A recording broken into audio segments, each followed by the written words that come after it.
Hey guys, what's going on? So I guess I'm going to do Famous Monsters as well, since I also really like that album, and just finishing reviewing American Psycho just a second ago, I couldn't help but want to review Famous Monsters, the last Misfits album I own, and the last album in this Misfits review series that I'm doing. I'm not going to do any of the other ones, the Jerry only ones, because those suck. I don't have them. But Famous Monsters, the last good album they did so far. I don't know if they're going to do anything with Danzig, and if it'll be any good, because it'll probably be clean, but this is such a good album. Not as good as American Psycho, but it's still pretty good. There's a lot of filler on here, I will admit. There's, well, not a lot, but there's some filler on here, but it's still a very solid album, and it's, for a while, it was my favorite Misfits album until I got into the Danzig era ones, other than Collection 1. This is the third Misfits album I ever got. I got it for Christmas when I was in, like, the 7th grade, I think.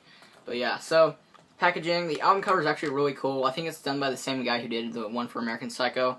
Really nice looking picture, painting of the band. It actually looks kind of similar to the one to the album cover to Walk Among Us, with like a graveyard in the background. Misfits logo, Famous Monsters. Another clear jewel case, so it's pretty cool. The back is kind of boring. You have a picture of like an angel statue, like in the graveyard, and the track listing. You also have a lot of songs on this one. So you have Kong at the Gates, The Forbidden Zone, Lost in Space, Dust to Dust, Crawling Eye, Witch Hunt, Scream, Saturday Night, Pumpkinhead, Scarecrow Man, Die Monster Die, Living Hell, Descending Angel, Them, Fiend Club, Hunting Humans, Helena, and Kong Unleashed. So yeah. And then in the inside, there's the disc cover. It's supposed to be like the Fiend skull, but my CD, those kind of fell out. So yeah, and then behind it you have like the same thing except in flames. So yeah, that's kind of neat. They also switched labels with this album. They're on Roadrunner for this album. Alright, the booklet is just bad. You'll see. I don't know if this was intentional, if they did this or not, but they don't have actual pictures of the band members. They have like a photoshopped human, basically. A human made entirely from a computer. It looks like an unfinished computer project from like a middle school or something. Just look at that. Like, how does this look anything like a real person? Like, look at his teeth and like it. I don't know if they're supposed to do that on purpose, just to be more corny, but it's just so bad. I think the worst one is probably Doyle. I mean, just look at his eyes and his nose. Even the actual Doyle doesn't have a nose. He doesn't have his devil wash. This is weird. So yeah, I really hate this booklet. It's really corny. I don't know if they're doing that on purpose or not, but yeah. Then there's like credits and the lyrics all like moved around and stuff. So yeah, I don't really like the booklet, but overall the packaging is pretty nice. Just like, since it's a clear jewel case, I like the artwork. Other than on the booklet, this just fell out. It does that a lot since the case is broken. But yeah. Okay, so it opens up with an instrumental, kind of like with Famous Monsters. I mean, American Psycho. This is Famous Monsters. So Kong at the Gates. It's slightly better than what's it called? It's slightly better than Abominable Dr. Phibes. Kong at the Gates. It's pretty good, I don't know. But then they go into Forbidden Zone, which is probably one of the best songs on here. Really catchy, interesting lyrics, just an overall great song, so underrated. Lost in Space is alright. It's kind of boring, in my opinion. Dust to Dust is a great song. It's probably one of the best on here. It has a really slamming guitar riff.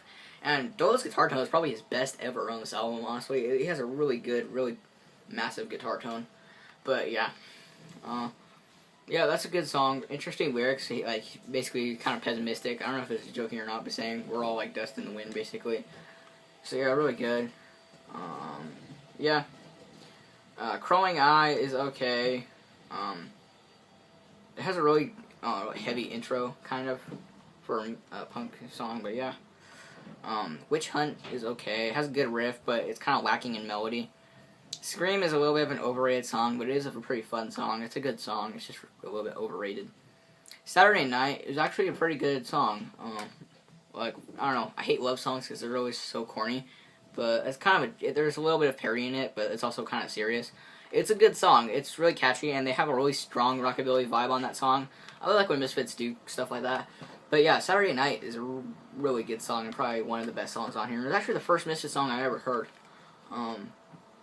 That I didn't hear in its entirety. Obviously, the first one I ever heard, I told you guys about in other videos, were like the first few songs from Walk Among Us and then Halloween. But the first Misfits song I ever heard, like, just a little bit of, was Saturday Night. One time, I think it was either Saturday Night or Dig Up Her Bones. I heard a few seconds of on like YouTube or something. Like, can't remember. I think like my dad was like, we were looking at like my dad was like pulling up random bands and that showed up. But that was a little before I got into the Misfits. But yeah, Saturday Night, great song.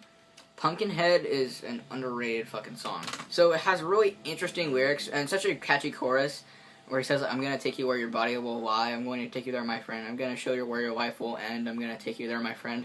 Just so cool, and such an underrated song.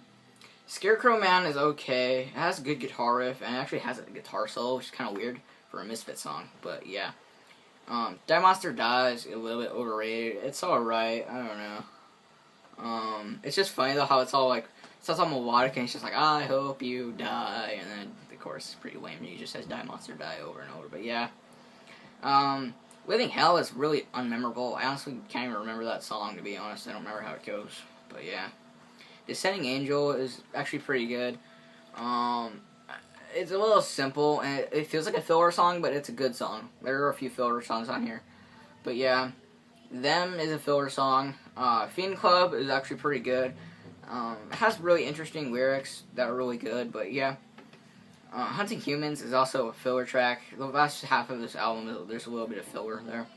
Helena is one of the most popular songs, and it's probably, I guess I'd say the highlight of this album in a way.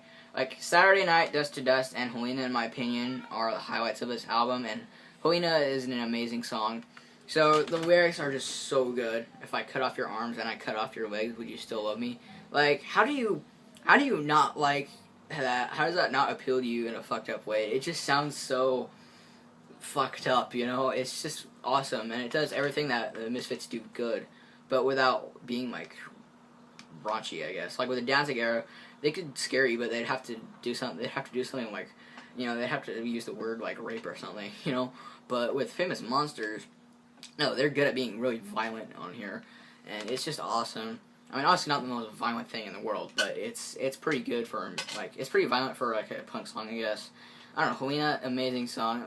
The slow part is good, but the fast part is kind of boring. I don't know. And then it ends with Kong Unleashed, which is supposed to be, like, part 2 to Kong at the Gates, and it's pretty much the same thing, I think. But overall, solid album. For me, this is like an 8 out of 10. It's not perfect, but it's pretty good. I still like American Psycho better. But overall, check out that album if you haven't heard it. It's a really good Misfits album. So yeah, don't forget to like, comment, and subscribe, and I'll see you guys next time. I actually feel like listening to that now. I'm going to do that. So, yeah, see you guys later.